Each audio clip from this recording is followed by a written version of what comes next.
구원이 하나님의 선물이라는 의미, 구원이 하나님의 선물이라는 의미라는 제목으로 말씀 전하기 원합니다. 1980년대 에이즈 인권 운동사에 큰 핵을 그은 미국 소년이 있었습니다. 라이언 화이트라는 소년인데 한 번쯤은 이 소년에 대한 이야기를 들어보셨을 것입니다. 혈유병을 앓고 있던 그는 치료를 위한 수혈 중에 에이즈에 감염이 되었고 1984년 13살 때 진단받을 당시 6개월이라는 시한부 인생을 선고받게 됩니다. 에이즈에 감염된 후에 자신이 다니던 중학교로부터 퇴학을 당하고 그 후에 미국에서 에이즈에 걸린 아동들의 도움을 구하는 국제적 포스터에 나오는 아동으로 활동을 하게 됩니다. 의사는 다른 학생에게 감염 위험이 없다고 했지만 그 당시 에이즈는 사람들에게 잘 알려져 있지 않았기 때문에 거주하고 있던 인디애나주 코코모 지역의 학부모들과 선생님들은 라이언 하이트가 학교로 복학하는 것에 반대를 하였습니다. 이로 인해서 학교 복학에 대한 학교 교육 제도와의 지루한 법정 투쟁을 시작하게 되는데 이 법정 투쟁으로 인해서 라이언 하이트는 국가적으로 저명 인사가 되었고 에이즈 연구와 공교육의 대변인이 되도록 하였습니다. 라이언 하이트는 6개월이라는 시한부 인생을 받았지만 5년이라는 시간을 더 살았고 고등학교 졸업을 앞둔 1990년 4월에 생을 마감하게 됩니다. 이때 그의 나이가 18세였습니다. 라이언 하이트가 죽기 전에 그의 아버지와 마지막으로 나눈 대화 내용이 한 기독교 잡지에 실렸습니다. 그 내용을 간단히 살펴보면 아버지가 아들 라이언에게 이렇게 말합니다. 아들아, 미안하다. 이제는 내가 내게 아무것도 해줄 것이 없구나. 이 아빠가 더 이상 어떤 선물도 줄 수 없음을 용서해다오라고 말을 했습니다.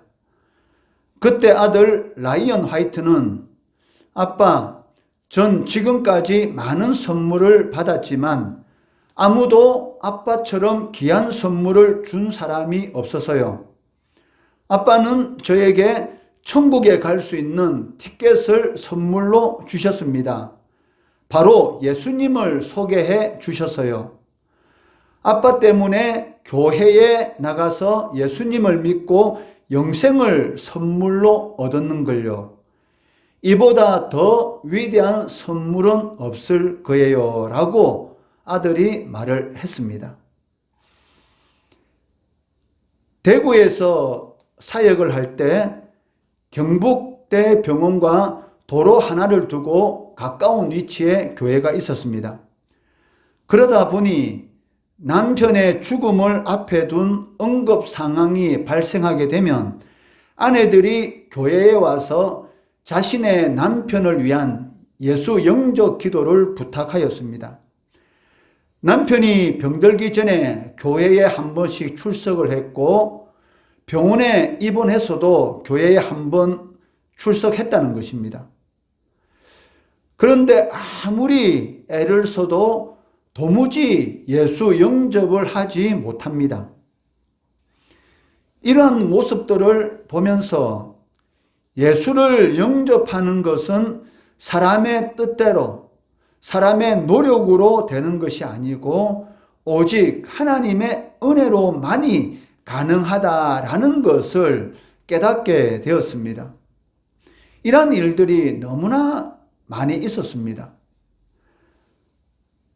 남편의 아내가 워낙 간절히 부탁하기 때문에 어떻게 하든지 예수를 영접하도록 하기 위해서 많은 애를 쓰고 노력을 하고 반복적으로 예수님에 대해서 복음을 전했지만 그 입이 열리지 않는 그러한 모습들을 보면서 하나님의 택한 백성이 아니면, 하나님의 은혜가 아니면 도저히 예수를 주로 고백할 수 없다라는 것을 보게 되었던 것이죠.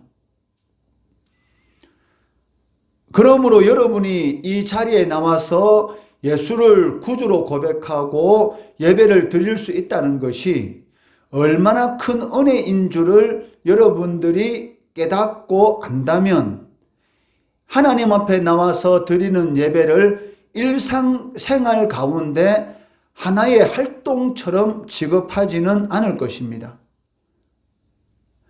성도가 명심해야 할 것은 구원보다 더 귀한 선물은 인간에게 없다는 것입니다.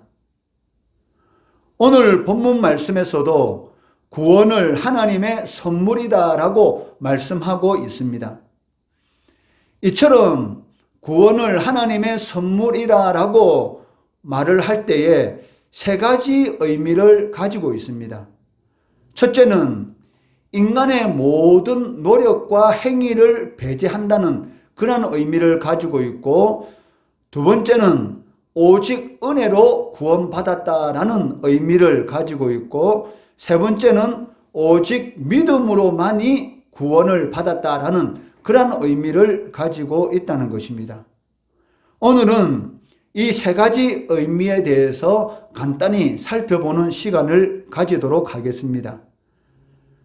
첫째, 인간의 모든 노력과 행위를 전적으로 배제한다는 것입니다.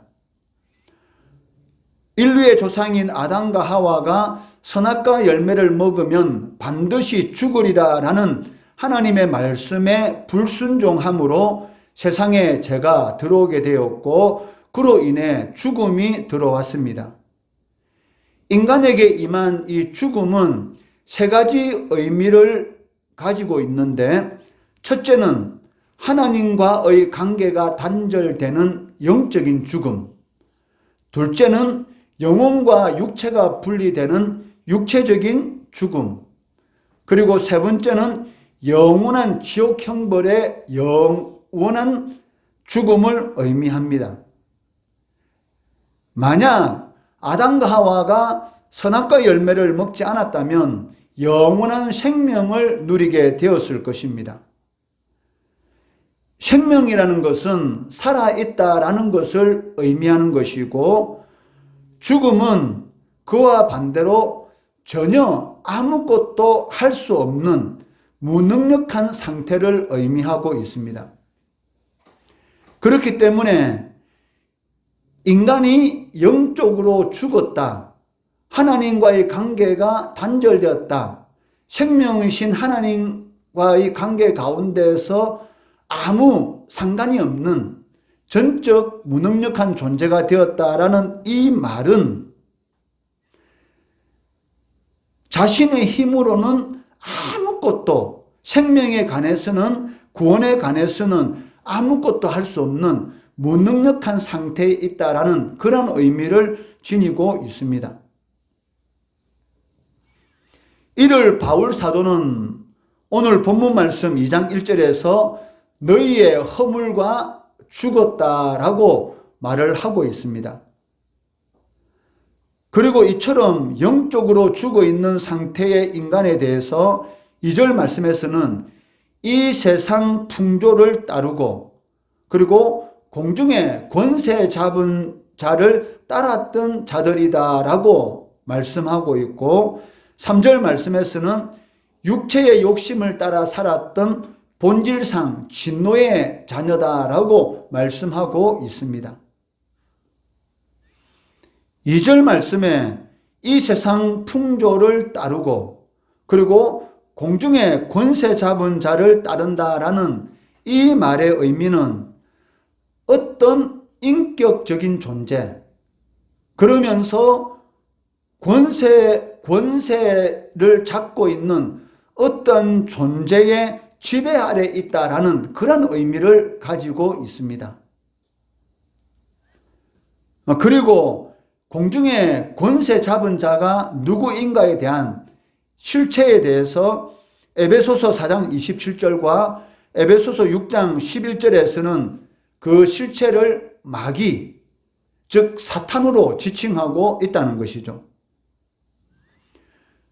그러므로 공중의 권세 잡은 자를 따르고 이 세상 풍조를 따른다라는 이 말의 의미는 결국 마귀의 지배 아래에서 살아가고 있다라는 그런 의미를 가지고 있다는 것입니다.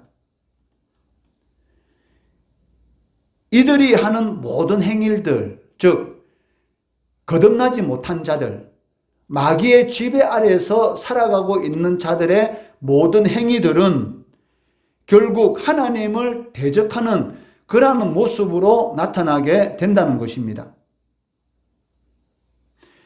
그렇다면 왜 믿지 않는 자들, 마귀의 지배 아래에 있는 자들이 무엇 때문에 하나님을 대적할까요? 고린도전서 4장 4절 말씀해 보시면 이렇게 기록하고 있습니다.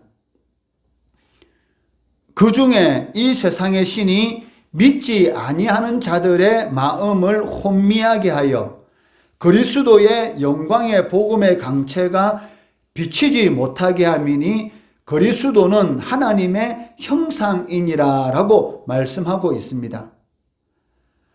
마귀가 불신자들의 마음에 복음의 광채가 비치지 못하도록, 즉 복음을 통해서 중생하는 역사, 거듭나는 역사를 체험하지 못하기 때문에 하나님을 대적한다라고 말씀하고 있다는 것이죠. 그래서 결국 본질상 진노의 자녀로서 하나님을 대적하고 육신의 욕심을 따라 살아가고 있다는 것입니다. 여기 본질상이라는 이 말은 하나님의 진노의 날에 영원히 심판받을 운명에 처해 있는 인간의 상태다라는 그런 의미를 가지고 있습니다. 바울 사도가 이 말을 하는 그 이유가 무엇이냐면 이 세상에 있는 모든 사람들은 거듭나기 전에는 모든 인류가 이러한 상태, 즉 하나님을 대적하는 그러한 상태에서 살아가고 있었다라는 것을 말을 하고 있다는 것이죠. 육체의 욕심이 그들의 삶을 지배하였고 그것들로 채워져 있었습니다. 그리고 죄가 그들의 전 인격을 지배하였기 때문에 마음속 깊은 곳에는 죄로 인해서 더럽혀지지 않은 곳이 한 곳도 없었다는 것이죠. 즉 전적으로 부패하였던 존재라는 것입니다. 이처럼 전적으로 부패하였던 존재이고 육체의 욕심을 따라 살며 아무 소망이 없는 자들을 긍휼이 풍성하신 하나님의 사랑이 바로 허물로 죽었던 자들을 살리셨다라고 말씀하고 있다는 것입니다. 에베소서 2장 4절 5절 말씀해 보시면 긍휼이 풍성하신 하나님이 우리를 사랑하신 그 큰 사랑을 인하여 허물로 죽은 우리를 그리스도와 함께 살리셨고 너희는 은혜로 구원을 받은 것이라 라고 말씀하고 있습니다. 바로 이것이 구원이 하나님의 선물이라고 할 때의 첫 번째 의미로서 인간은 전적으로 무능력한 상태에 있기 때문에 자신의 노력과 어떠한 행위로도 구원을 받을 수 없다. 인간의 모든 노력과 행위를 배제한다라는 그런 의미를 가지고 있다는 것이죠. 두 번째로 구원을 하나님의 선물이다라고 말을 할 때에는 오직 은혜로 구원받은 것이다라는 그러한 의미를 지니고 있습니다. 5절 하반절에 보시면 너희는 은혜로 구원을 받은 것이라 라고 말씀하고 있고 8절과 9절 말씀에서는 더 확대해서 설명하고 있습니다. 8절 9절 말씀 같이 읽어볼게요. 시작. 너희는 그 은혜에 의하여 믿음으로 말미암아 구원을 받았으니 이것은 너희에게서 난 것이 아니요 하나님의 선물이라. 행위에서 난 것이 아니니 이는 누구든지 자랑치 못하게 함이라. 아멘. 은혜라는 단어의 뜻이 무엇일까요? 자격이 없는 죄인들에게 하나님께서 아낌없이 주시는 것, 전혀 받을 자격이 없는 자에게 하나님께서 주시는 것, 이것이 바로 은혜라는 의미를 가지고 있습니다. 이처럼 타락한 인간, 전혀 받을 자격이 없는 인간들에게 하나님의 은혜가 주어져야 하는 그 이유가 무엇이겠습니까? 인간은 본질상 자신의 죄와 허물로 죽었던 존재이기 때문입니다. 그리고 본질상이라는 이 단어는 후천적으로 취득한 것이 아니고 출생을 통해서 이미 인간들에게 주어졌던 것이죠. 이것을 다른 말로 하게 되면 인간은 태어날 때부터 무엇을 가지고 태어납니까? 원죄를 가지고 태어나게 되는 것이죠. 이 원죄를 가지고 태어나기 때문에 인간은 전적으로 죄와 허물로 죽었던 본질상 진노의 자녀로서 이 세상에 태어나게 되는 것입니다.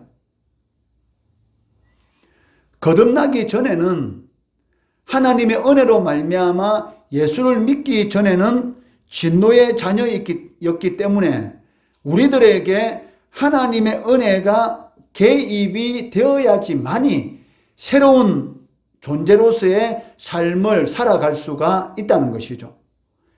이를 고린도후서 5장 17절에서 이렇게 말씀합니다. 함께 읽어볼게요. 시작. 그런즉 누구든지 그리스도 안에 있으면 새로운 피조물이라. 이전 것은 지나갔으니 보라 새 것이 되었도다. 아멘. 여기 새로운 피조물이라는 이 말은 새로운 본성을 지니게 된 피조물, 거듭난 존재를 가리키고 있습니다. 여러분들은 거듭나기 이전과 거듭나기 이후에는 완전히 다른 존재가 되었다는 것이죠. 여러분들이 예수를 믿기 전까지는 영원히 지옥 형벌을 받을 수밖에 없는 존재, 그리고 마귀의 지배 아래에서 살아갈 수밖에 없는 존재였습니다.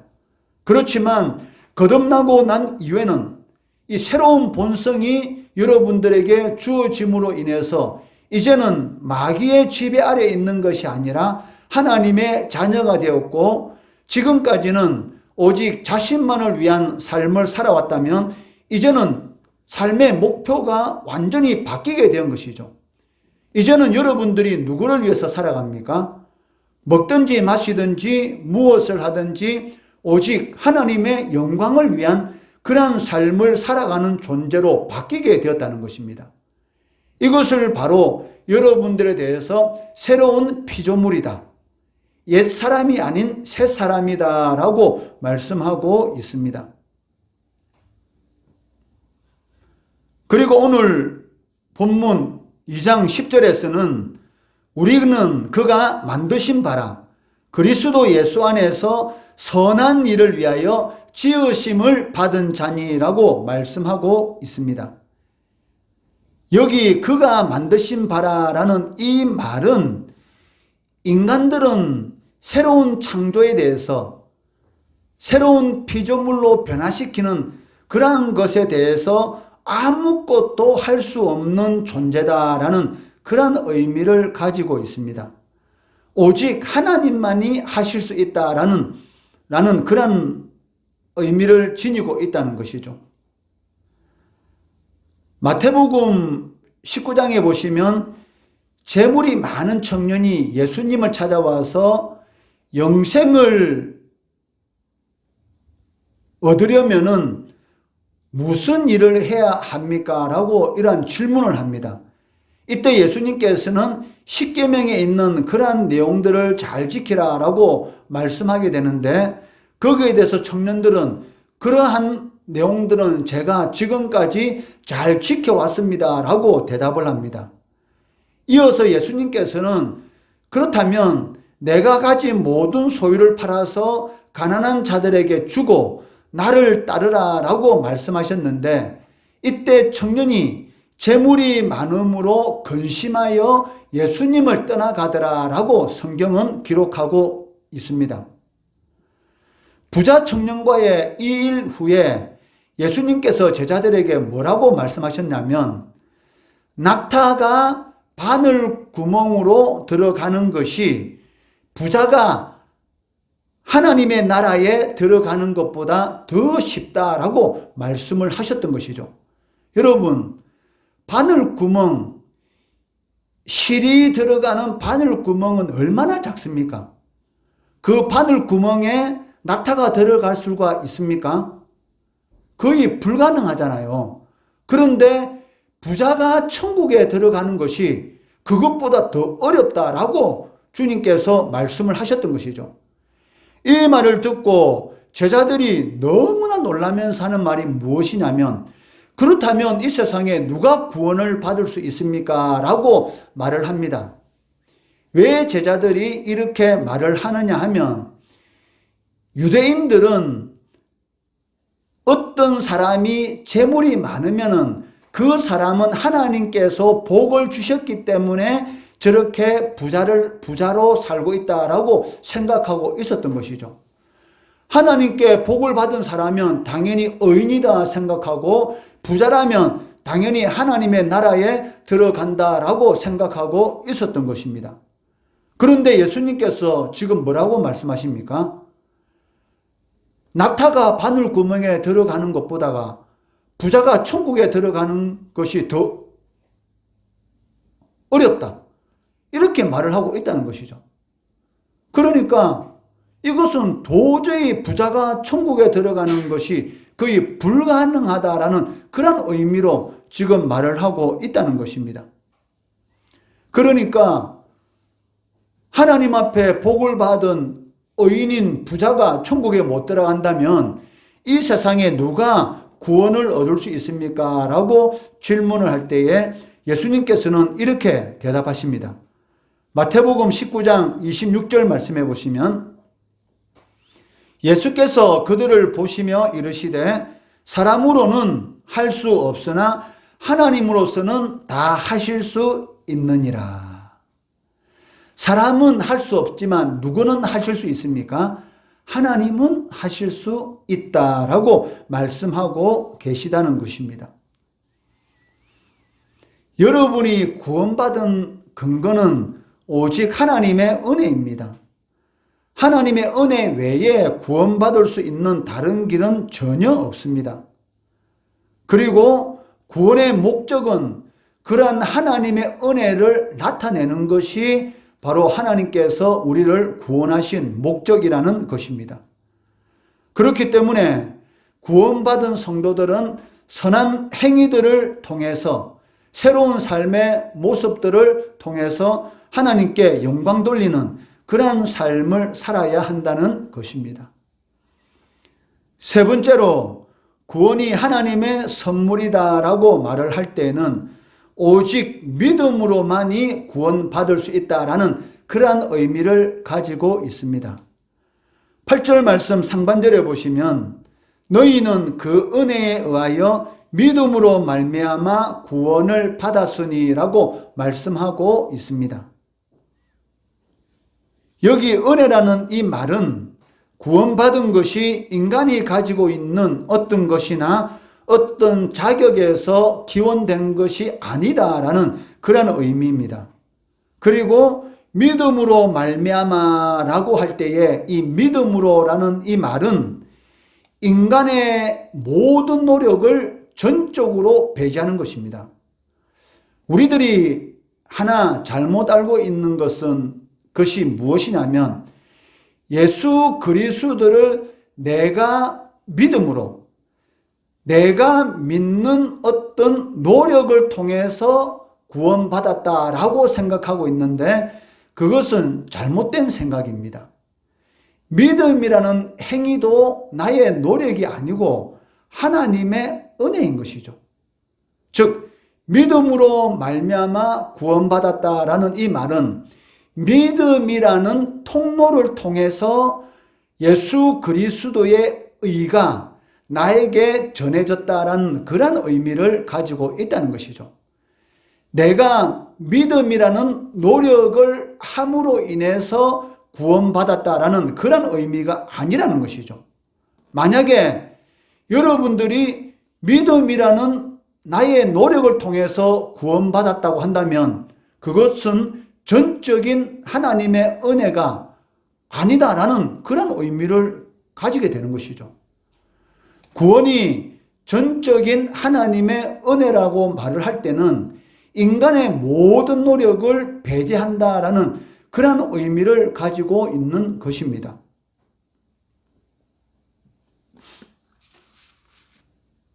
로마서 5장 19절에 보시면 한 사람이 순종하지 아니함으로 많은 사람이 죄인된 것 같이 한 사람이 순종하심으로 많은 사람이 의인이 되리다라고 말씀하고 있습니다.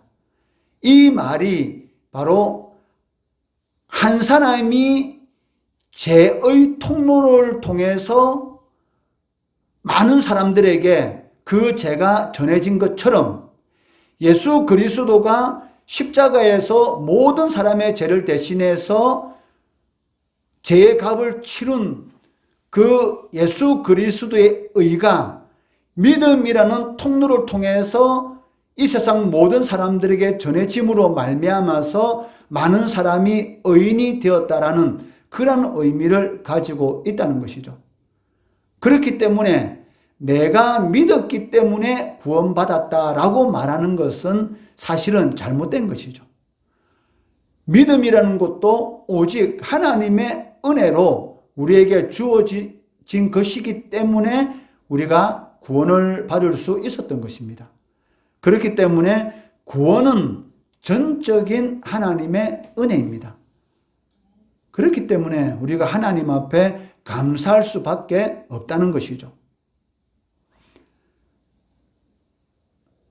말씀을 맺겠습니다. 구원이 하나님의 선물이라고 할 때에 세 가지 의미를 지니고 있습니다. 첫째는 인간의 모든 노력과 행위를 배제한다는 것. 둘째는 오직 하나님의 은혜로만이 구원을 받는다는 것.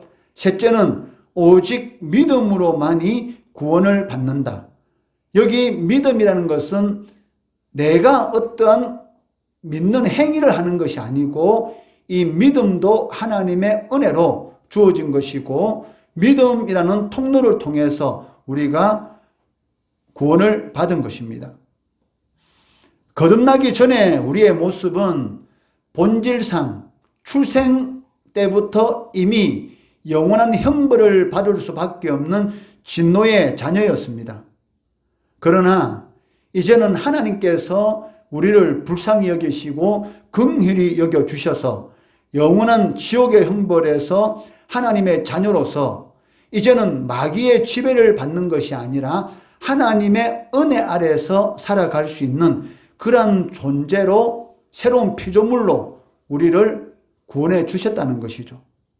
그렇기 때문에 오직 주님만이 나의 인생의 주인이시고 오직 주님만이 나의 인생의 목자로서 섬기며 모든 선한 행위들을 통해서 하나님께 영광 돌리는 그러한 삶을 살아가야 한다는 것입니다. 그것이 바로 그리스도인의 인생의 목적이 되어야 한다는 것이죠. 이러한 삶의 목적을 가지고 하나님께 영광 돌리는 우리 성도 되시기를 주의 이름으로 축원합니다.